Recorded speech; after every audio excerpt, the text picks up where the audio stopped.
Okay, you're going to take us off the screen. Greetings all. All right. Welcome to From Seed to Systems. Your host, Cicely. I'm back live in color and in action.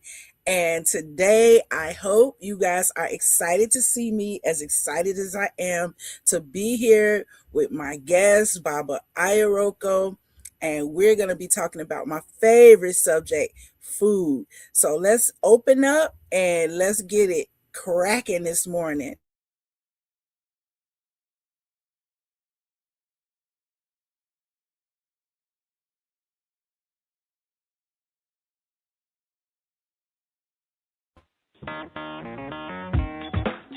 Women have the power to transform this world. We can end crime and violence if we all agree to do one thing: share.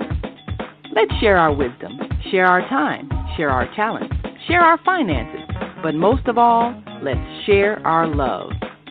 This is the female solution.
In which we're doing this documentary for Douglas Robinson, Your Death Will Not Be in Vain.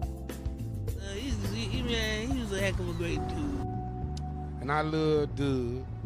Doug loved me. Just being around him, he had a good spirit. He was a healing person. They are there. Get SROs back. When you give to the poor, should not be forced out of their neighborhoods when it goes through a period of transformation.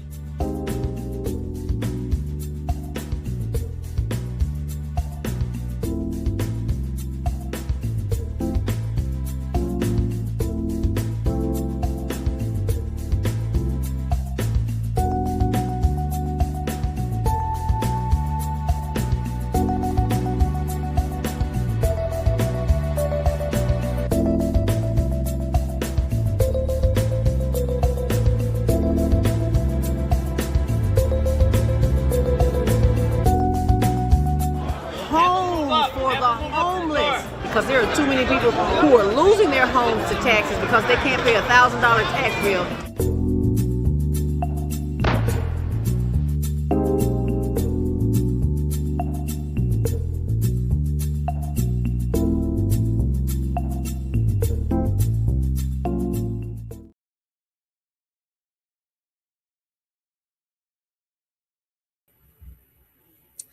Okay, we are back. And it is time for me to introduce my guest for today. Baba Ayaroko is known by one or two other names, but he's Baba Ayaroko, and from the One Love Healing Village. Thank you for joining us. Thank you. I'm so happy to have you here. We're gonna do a little bit of a throwback, okay? Because I want us to talk about our main topic, which is grow where you stand, okay? Grow where you are. But we're going to dig into it a little deep. We're going to go back, then we're going to bring it forward. So some of this might be a little bit of a refresher, even for you, because you probably did so much work and just supporting growing efforts that you probably don't even remember all the efforts that you supported and the impact that it's continuing to have, and you're still beating the drum. So I just appreciate you so much for that, and I appreciate you for being part of a legacy of your family, holding Dan's Family Soul Food Restaurant for so many decades. I think close to 35 years. Yeah, 34. 34. Okay, well, we're gonna round up small, but you know, that's into the fourth decade of legacy and service to the community, and you're continuing that legacy on very strong by your foray and your work into the growing and farming, and and creating the One Love Healing Village. So I just think it's amazing work. I love having people on. We don't just talk about this thing. We do you are a doer, and I just appreciate you so much for that part. So I have a video I want to put up, and it's I'll give you a little background. This is one of the community members that you have supported to begin farming right here in Illinois, in a local, local place.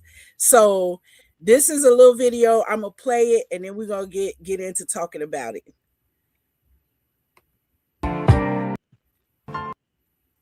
City to farm.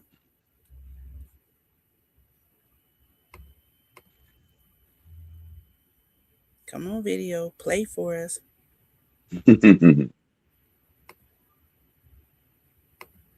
Okay, let's try that one more time.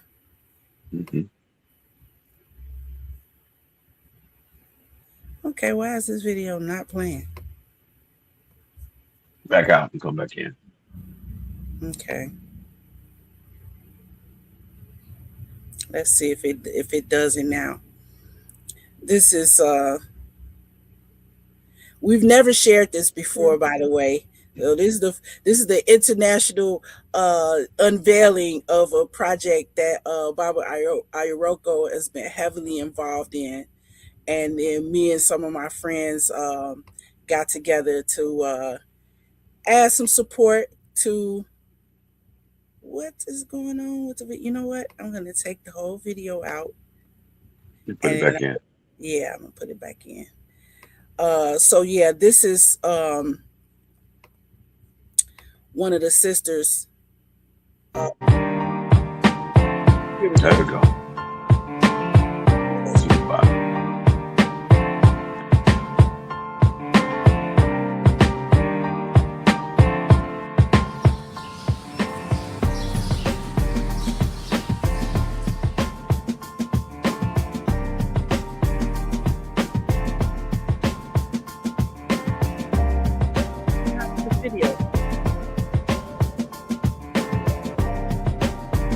Hear the music.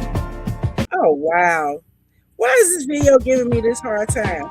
Okay, there we go. There we go. There it is.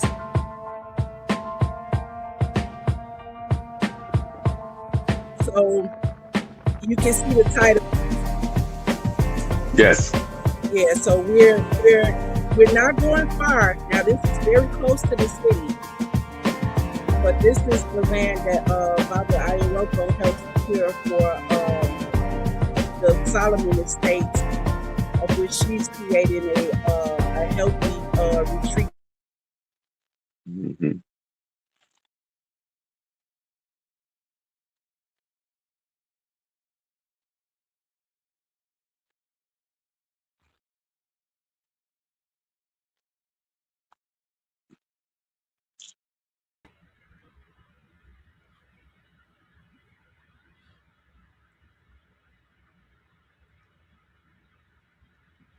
Well, while our host is thawing out, she's a little frozen. We want to take a moment to introduce, for those who do not know, Brother Ayaroko and the work that he has done, to give you a chance to explain what you do. And again, for those who don't remember, I'm Naima Latif. And that better.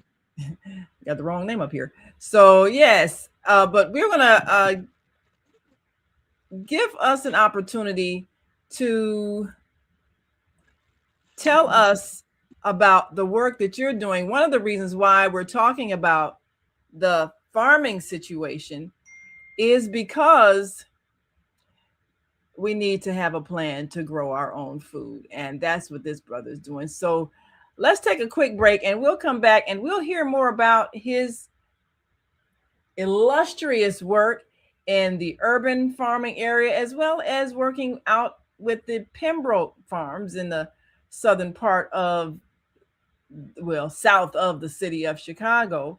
But more importantly, why it's necessary for us to have a strategy so that we're not panicking. We're going to greet our global audience listening from all around the world, and then we'll be right back with From Seeds to Systems with Cicely. We are global transformers, changing the world from the way it is to the way it should be. We are one. Wherever we live on this earth, we are one human family. On behalf of our team of radio hosts, I'd like to extend a greeting to all the members of our family, whenever and wherever you may be listening around the world. To our family in China, Ni Hao. In India, Namaste. In Japan, Konnichiwa. In Korea, Annyeonghaseyo. In Russia, Здравствуйте. In Germany, Guten Tag. In Poland, Dzień dobry. In France, Bonjour. In Spain, Hola. In Italy, Ciao. In Egypt, Ahlan wa sahlan. In Ghana, Akwaba. In Nigeria, Peleo. In South Africa, Sawubona. In Senegal, Nangadef. In Kenya, Jambo. In Israel, Shalom. In Pakistan, Afghanistan, Palestine, and Saudi Arabia, Assalamu alaikum. Greetings, and may peace be upon you all. Join us live on the on-air radio network. Call 727-731-5192. We want to talk to you.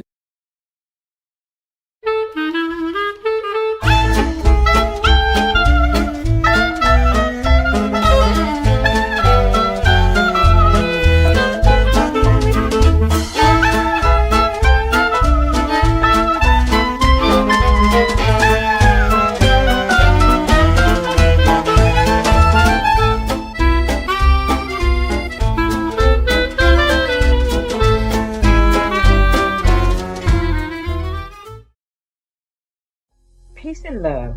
I'm Michelle Renee, host of Education Nation, live on the Female Solution Global Network every second and fourth Sunday from 12 p.m. to 1 p.m. The intention of Education Nation is to raise awareness about the literacy crisis and to offer information to combat the problem. The goal is to awaken an army of reading coaches and mentors. You will experience guests who are doing their part in the community to ensure youth in their circles are reading and thinking critically. I look forward to serving you in this capacity. Literacy is freedom, and Education Nation will offer information and strategies to help ensure our young people stay free. And we are back, ready to help all of us to stay free. I'm Naima Latif, and this is From Seed to Systems with Cicely. And our guest today is a dynamic young man who you need to know, and you need to know because you need to know how to grow. So we're excited because we'll be launching this spring on the Female Solution a very impactful initiative, and that is to grow our own food. Those who have land, whether it is in their backyard or in a pot in their living room. We want you to grow food, and we need you to grow food that you eat. And so, one of the things that we're taking a look at is how much people understand about the process of creating their own personal urban farm. A lot of us grew up growing food, eating food that other people grew. But Cicely, you have been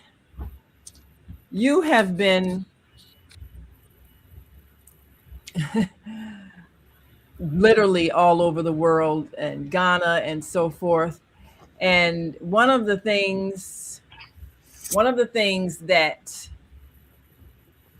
a lot of people who grew up in the city don't understand is that the food we buy, because it's been taken through a process and has not been and has not come straight from the ground to our table, we're eating a lot of chemicals that are literally making us sick.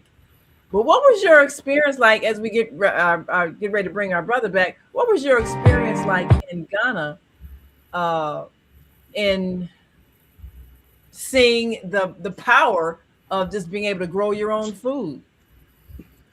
Well, to be honest, it reminds me of much of what Baba Ayo is basically promoting right now. Grow where you are. That's just the way that much of the world already lives, and there's been a decided, energetic, militarized push from industrial corporations to change our minds away from that. So that's what I wanted you to talk more about, Baba, in terms of not letting us have any excuses about this. So I want you to, really just speak on this piece at this point. Yes. Well, greetings, everyone. Thank you for having me here. Can you guys hear me okay? Yeah. Well, the bottom line is people that don't feed themselves are in big trouble. Big trouble. Just imagine if all the stores in the United States just shut down, or there's very little food available. It'd be in a massive panic. So we believe in operating according to the four-legged stool of self-sufficiency. I think the most greatest explanation or example we're getting now in Africa is Burkina Faso. Brother Ibrahim Traoré, he broke off from the French, put out their military, and it's a landlocked nation, but now they're feeding themselves. They were importing 80% of their food. Wow. 3 years ago. Now they're feeding themselves. And they've done some fantastic things. Anybody get a chance to YouTube Ibrahim Traoré and his little track of Into Power 3 years ago, it'll give us a great example. So what we really want to do is build where we live, grow what we eat, manufacture what we consume, and buy what we own. That is self-sufficiency. And that's what all nations are doing. Even our man in the White House said, make America great again, or America first. Well, we as a people, we must put ourselves first. Everybody's put themselves first but us. We're the most spiritual, forgiving people on the planet. So the first thing we have to do is feed ourselves. I was watching this series called Alone. First thing the person did to survive in the wilderness of the Arctic, the first thing they did was build them a home out of sticks and bushes and mud and leaves and stuff like that. And the very next thing they did was go hunting and for foraging. We must learn to do that. We must get back to nature. And thank you, ladies, also for coming out to the Indigenous Brothers and Sisters Forum to build a better community. And that's what this whole thing is about. Growing what we eat from seed to plate. There's nothing better. You can take $100 and produce $1,000 worth of food. And then you know where it came from. It's fresh. And there's nothing better. You have to look at children. When you give a child in school a plant and you tell them that they are responsible for this plant, They are just a magical land when they see it come from a seed to a plant and it grow. Then also, there's fruit on here. There's something on here. Yeah, and when they see whether it be a strawberry or raspberry or just a green pepper or anything like that, and they eat it. And believe me, the food that we grow and eat ourselves tastes completely different. My partner just went to Whole Foods and got some cherries. Ate those cherries, took them right back. Had no taste of the cherry. None. It's all genetically modified. So that's why it's so important that we grow our own food. Now, listen, those that may be renters, I tell my friend Darla Miles, but if you live in an apartment, go buy yourself a couple 5-gallon buckets. That's right. Put some soil in it. Put a couple holes at the bottom and water it. It'll grow, whether it be a blueberry, a strawberry, or a bell pepper, just to give you the idea of the capability. Now, those that live in homes, and now you can do that also if you live in an apartment and you got a balcony. You can do that as well and bring them in and out. But those that live in homes, stop paying for grass, paying to cut grass. Okay, let's start off with the front. Leave your front alone, cut that grass. But in the backyard, at least take half of it. Pay one of the young people in your block. Say, listen, I want to plant a garden this year. Take half of it or a third of it or a fourth of it. Depends on the size of your garden. And by May, right after Mother's Day, we always, in this region, we like to plant right after Mother's Day. And the reason why, because then the frosts have passed. It's an old statement. Plant, and that's what I do. Even in the back of the restaurant that we've been here 34 years, I have a raised bed. I hired some young people. They built me a raised bed. And man, I grew me a cabbage, kale, Swiss chard, tomatoes, onions, bell peppers. I grew all that stuff. And it was so sweet about it. I'm sorry, go ahead. I wanted to ask you about that. And thanks to those who are watching, chiming in. Greetings, Deborah, and to Vanessa. Yes, we also need to educate ourselves more on the herbs that are growing right where we are and breathe, right where we live and breathe. Yes, absolutely.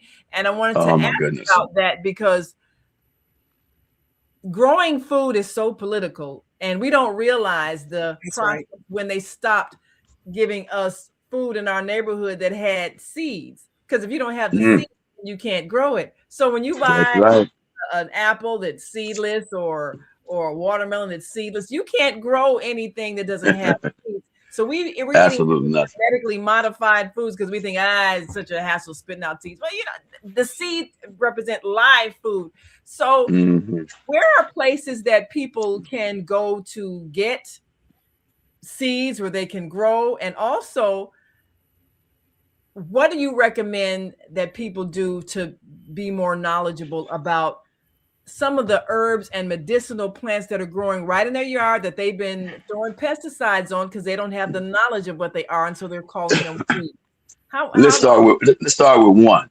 It's the doggone dandelion. Yes.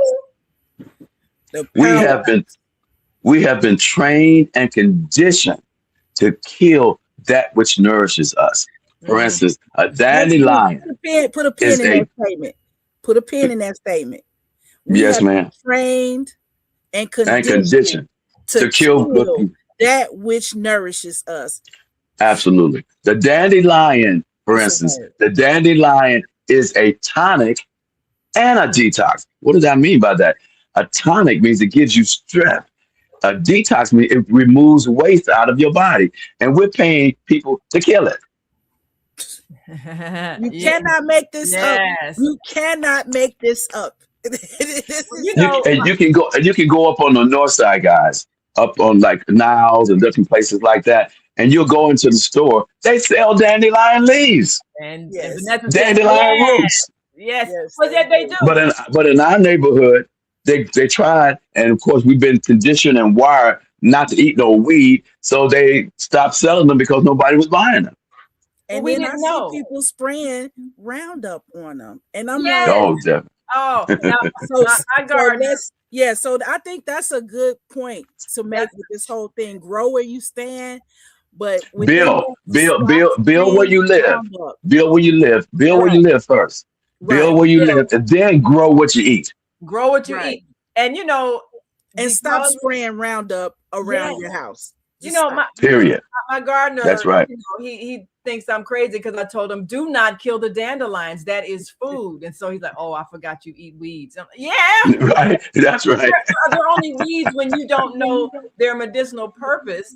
Mm-hmm. But this is like gold. I mean, like you say, you go to places where people have knowledge and you got to buy these things and they got them packaged up. Yeah, you're going to buy these dandelions. You're going to buy what is healing your body. But can you tell us some ways to prepare dandelion for those who have no clue how to make the tea, how to make, what are some ways? And I think you mentioned yesterday something about dandelion patties or burgers. What I want to know about that. But that was okra patties. That was Doc talking about okra patties. Okra patties, yes. I'm gonna go okra this year too, so I'm gonna have to get his recipe. But tell us some ways that you can prepare dandelion. Well, it's a simple thing. Just like you cook greens, but just don't overcook them. You can eat the leaves. Save the white. You know how when we were children, the white petals that we blow, those were the seeds that we would blow. And they go all over the place. And they would be seeds everywhere. I don't know, for those that live in the city of Chicago, one of the best places to go where there's no fertilizer, or not fertilizer, but no pesticide on the food is the Dan Ryan Woods on 87th Street. Wow. They at 87th and the Dan Ryan, when the spring comes, it's gonna be dandelion heaven. Literally. If 1,000 people went out there, they couldn't get all the dandelions. That's how much. But they don't cut it. They just cut them with the lawnmower, but they don't spray no seeds on it. Then, of course, next take over. And another thing that we have to remember is things grow seasonally. I heard you guys mention that Queen Vanessa Solomon was on the land, but her 5 acres is like 165 feet wide and 3 football fields deep. And she has every season when something grows, foraging, when something grows, it has a time, maybe 5 or 6 weeks, it gets to fruition, then it dies out, then something else grows. That's right. That's good. We collected so much. I collected this year past, I collected blue vervain, elderberry. She had so much goldenrod. It was an ocean of goldenrod. And you can find that at the Dan Ryan Woods too. It's actually all along the freeway. There are a lot of things that we can forage, and they don't put chemicals on it. We're the ones that put chemicals on it because it's too costly to spray chemicals on everything. They just let everything take its season. Absolutely. Grow where you live. And see these. Go ahead. I want to put this up here just to add to what we're talking about. Well, here it is. This farmers market youth farmers market initiative. This is something that Baba Ayaroko sponsored, that myself, Lord Cassius D, and Queen V, we put this initiative together many years ago.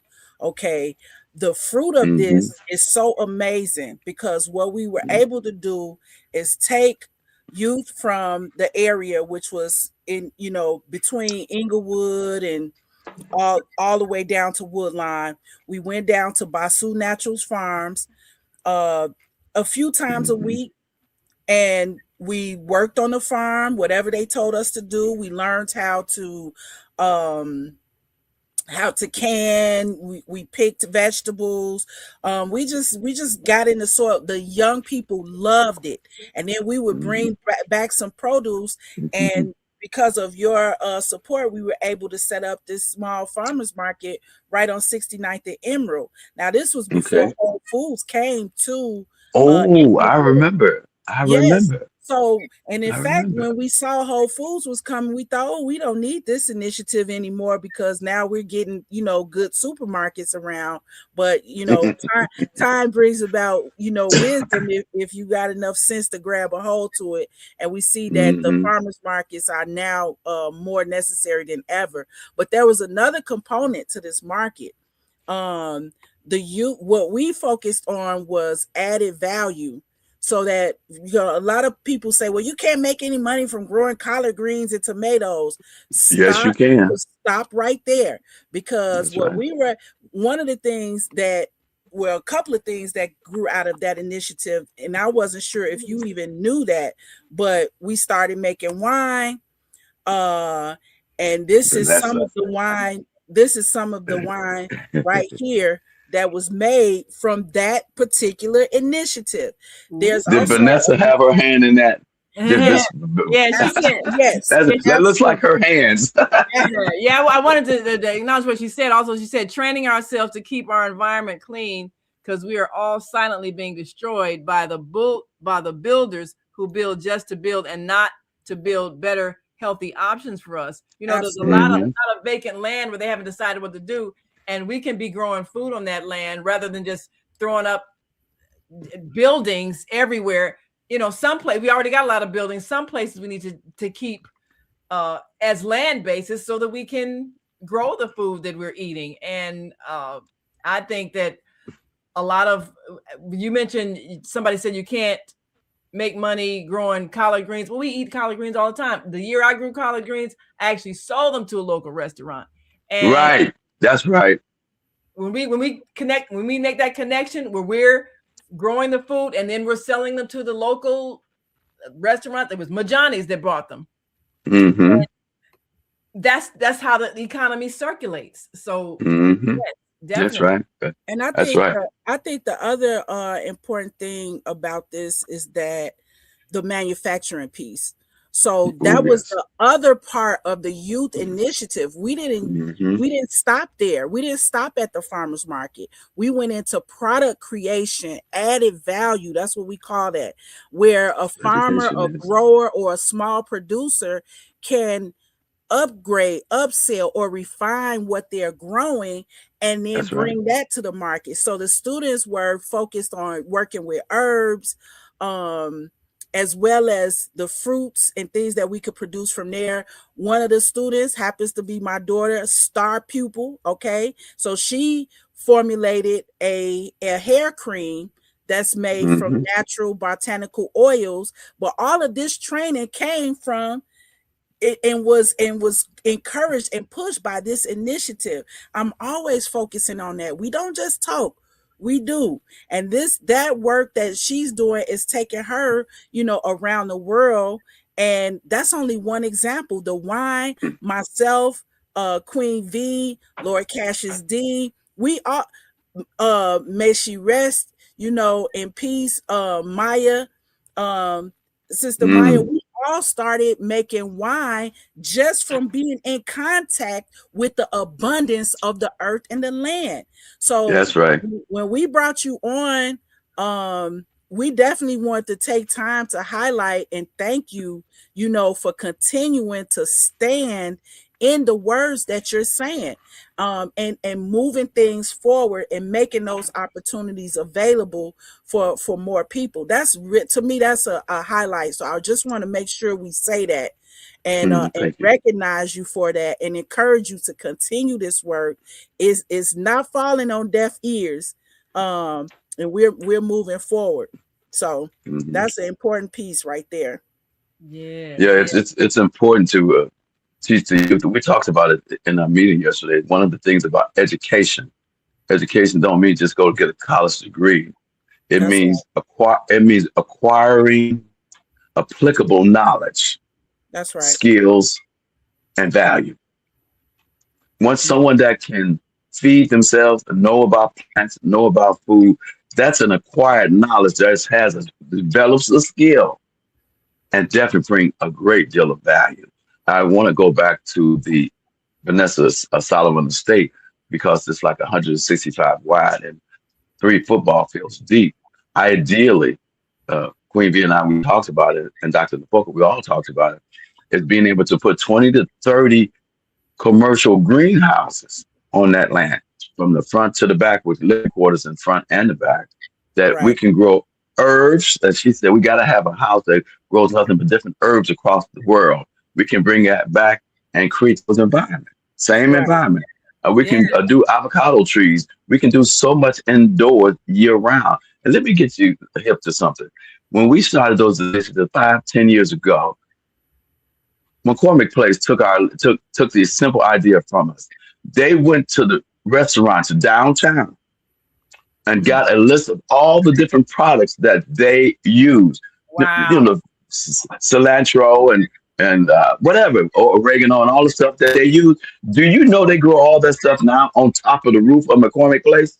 Wow. Wow. So there you go. Wow. It's so easy. Well, we got to take a break, but I wanted to point out Vanessa's comment, and she says that I like to pull together a group of beautiful people to come and forge the Solomon Estate for seeds every month, 1,000 seeds to produce well-grown right on Solomon Estates. Absolutely. Mm-hmm.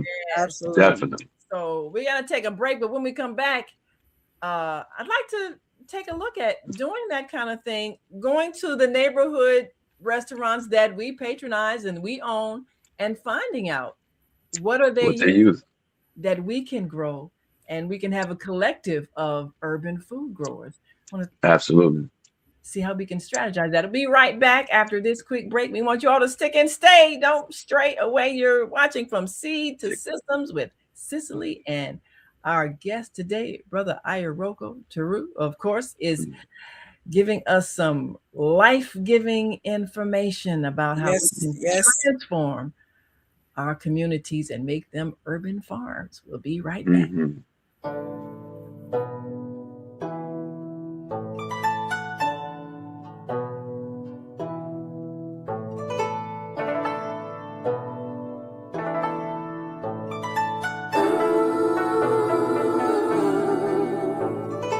Mommy teaches the young ninja, teaches him to be cool. Mommy teaches the young ninja, teaches him to take a breath. Mommy teaches the young ninja, teaches him to be cool, teaches him to have a rest. Mommy teaches the young ninja, teaches him to be cool, teaches him to do his best. Mommy teaches the young ninja, teaches him to be cool, teaches him to ace his test.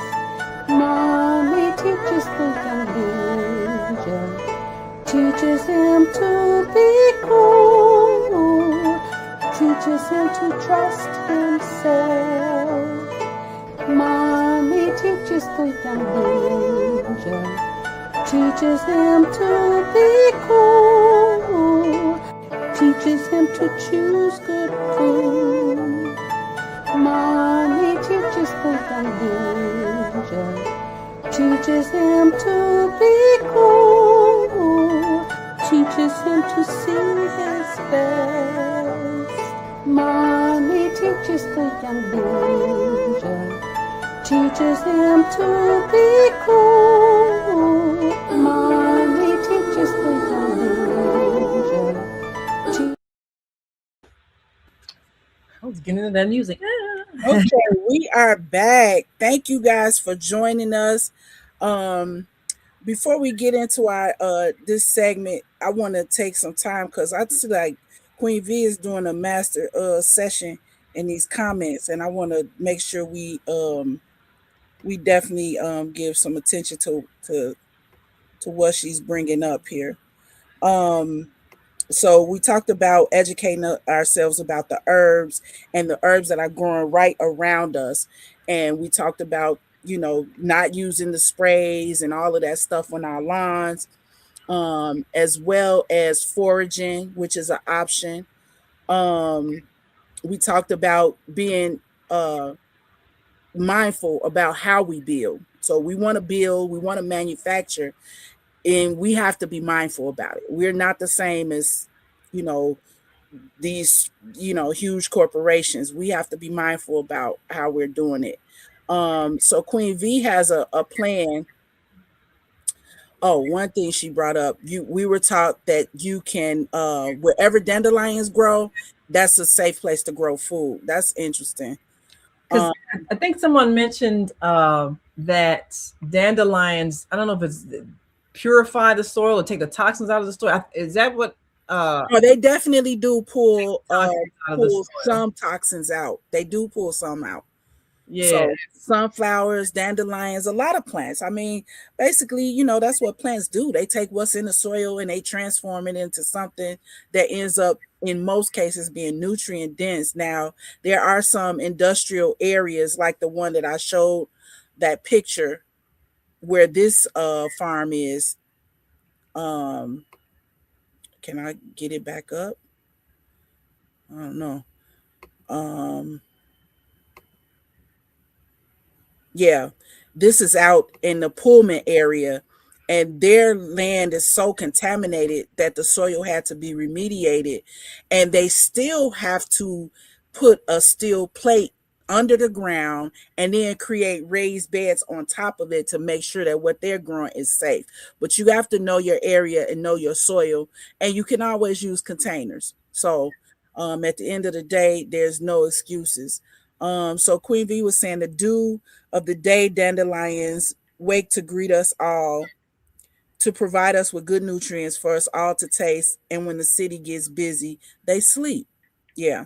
If you notice, the dandelions wake up in the morning, the flowers, they open up, they're bright. And then at night, they kind of droop down a little bit. She says they have vitamin A, vitamin C, fiber. They're healthy, create assistance with digestion. They're low in fat and sugar. They can assist with weight management, overall wellness. That's what the tonic part means. Protein, minerals.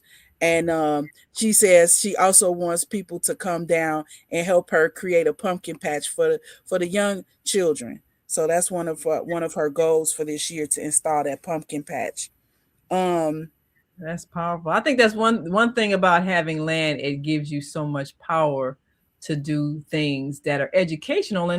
And I guess we can bring back our brother Ayaroko and ask the question, especially when it comes to how we can involve, and I don't know if we can involve the schools, because, you know, a lot of times they are very distant when it comes to connecting class like biology to our actual natural environment. I mean, there was a time to do this, they might take the children out and show them how the fields of plants, or, you know, they might have a gardening, like in Betty Shabazz, they had a gardening project where they grew food. And I remember the year they grew salad, and, you know, I mean, they grew lettuce and tomatoes, and then they actually ate the salad that they made out of the garden, cucumbers. I mean, they grew the food that was actually, and they loved it. So, and children, they did, like you say, they get excited. So they could see how you plant the seed, you water it, you nurture it, and then you have actual plants growing, and then you take it in the kitchen, you prepare it, so they could see the progression. We don't get that in the city. City children buy their food from the grocery store, so they don't see the science of it.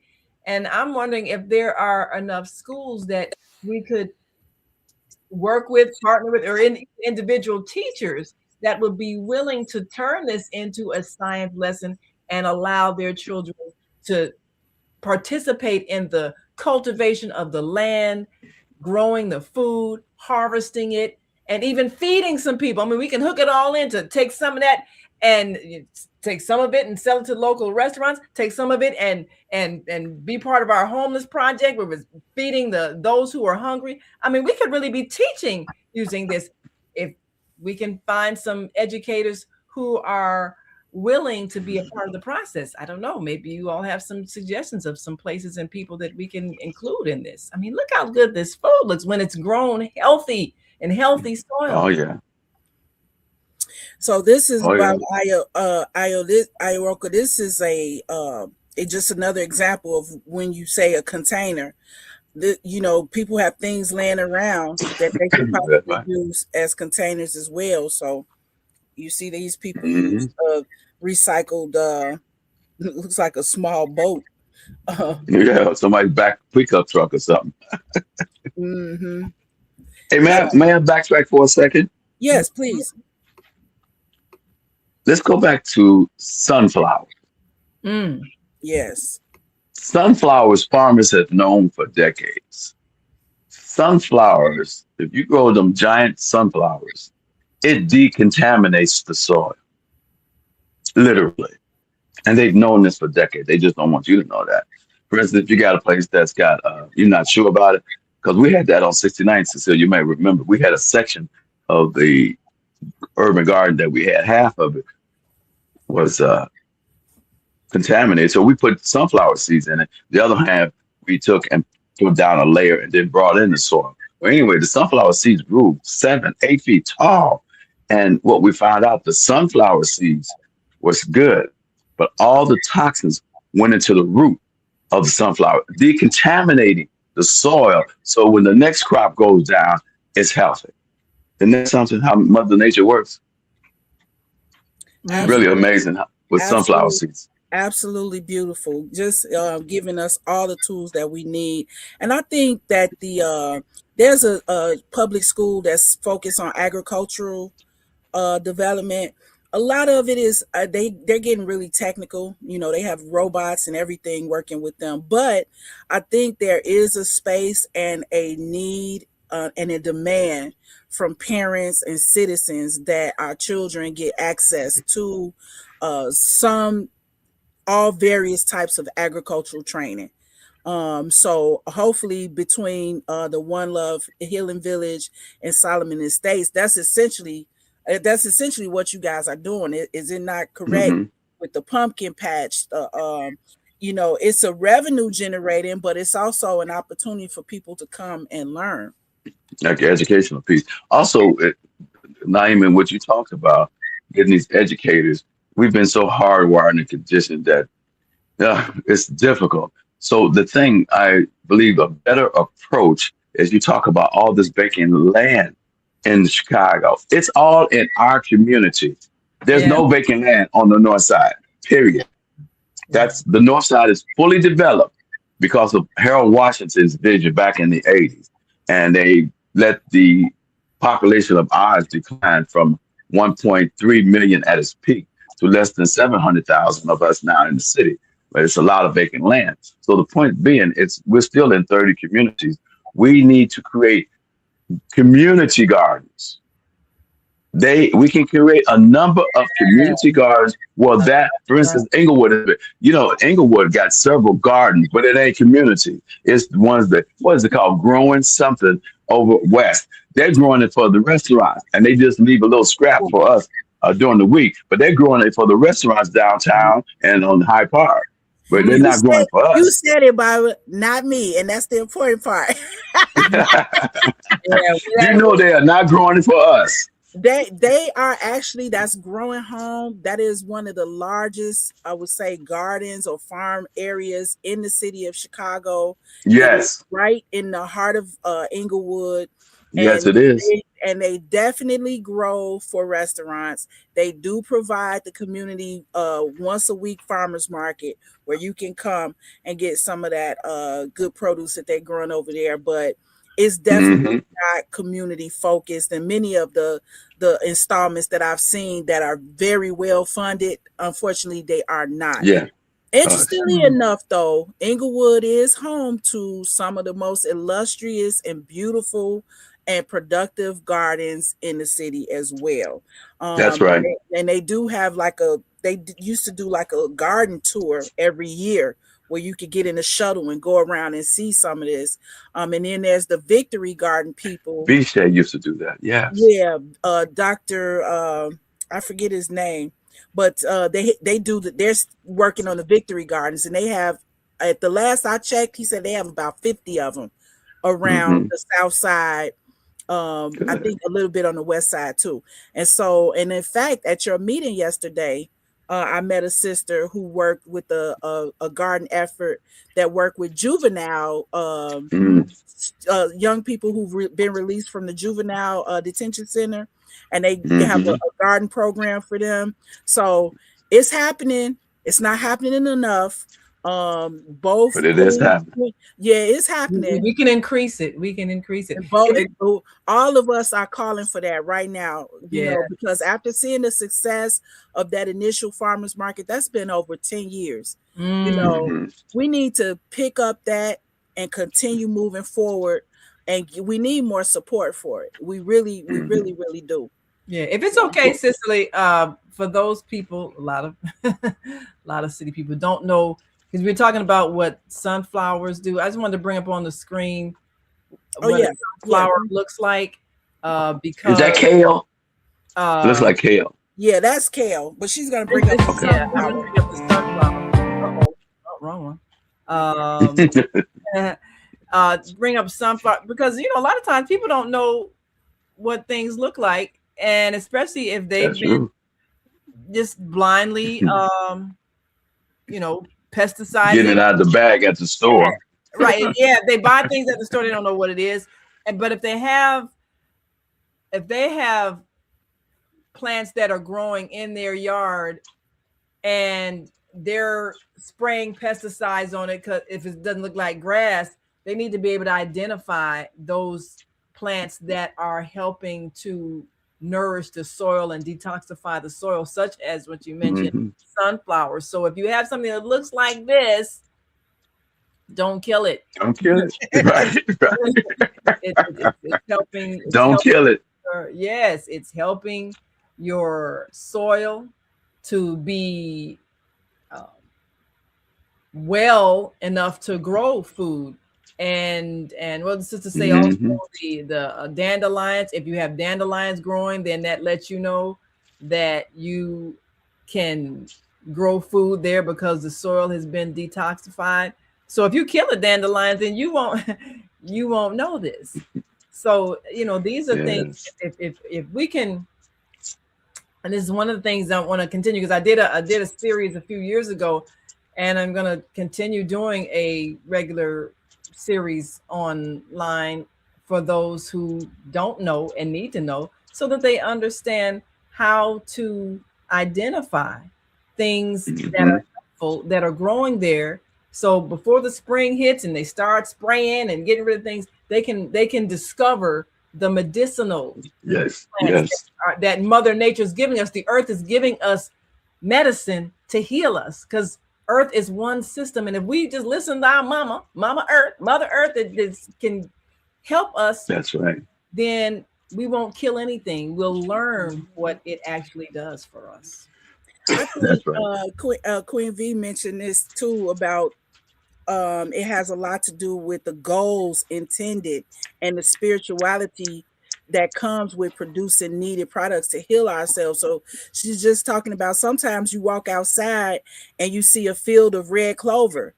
You know, that's simply a sign from nature. Why are you eating chips? Around you, that's telling you perhaps you should consider this red clover, because that's going to be supportive to your liver, and you know, your whole transition from winter into spring and summer. So I mean, this is a really deep topic. I want us to kind of stay with this and discuss it with different people, Baba, around the topic of growing where we are, and even using what we grow to manufacture, which I think is an amazing thing that we've been embarked upon in that regard. What are some of the things, as we close, that you want to people to chime in? Like where do you want them to chime in at? That's the well, let's start in the city, for instance. Those may not be able to get an hour out.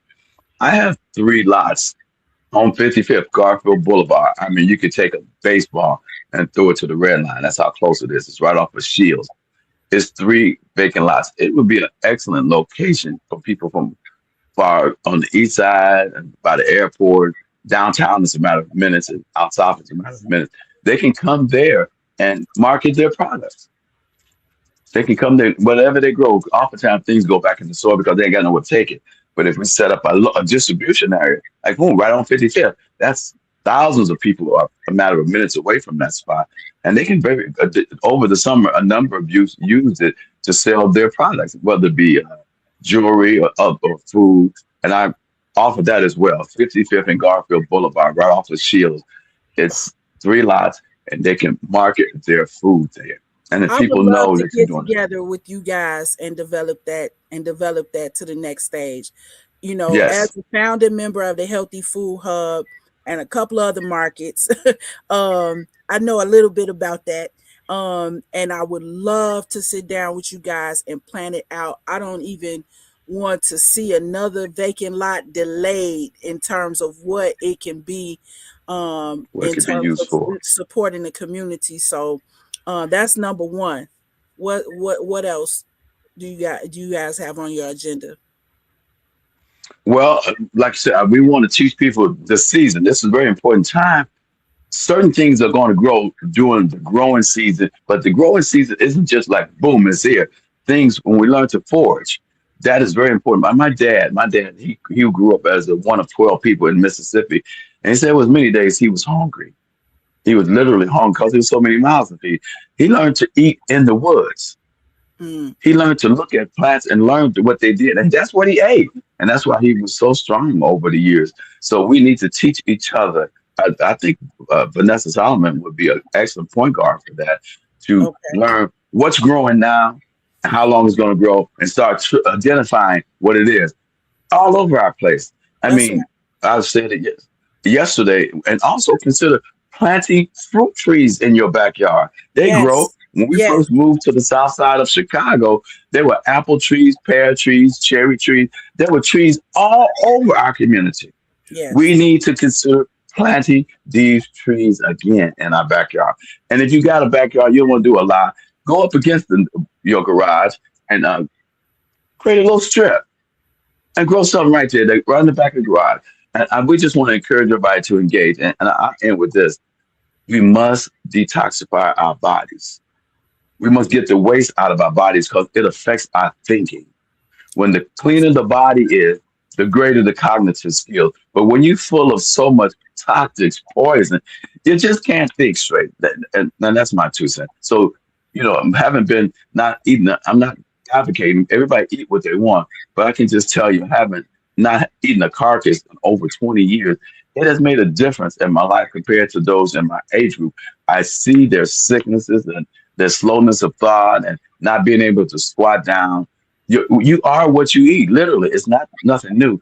Eat that which brings you alive. And when you grow your own food, you know what's in that food. And there's another area about them poisoning us by design through the food, but that's another whole subject. But the most Yeah. important thing is build where you live, build raised business if you have to, grow what you eat, manufacture what you consume.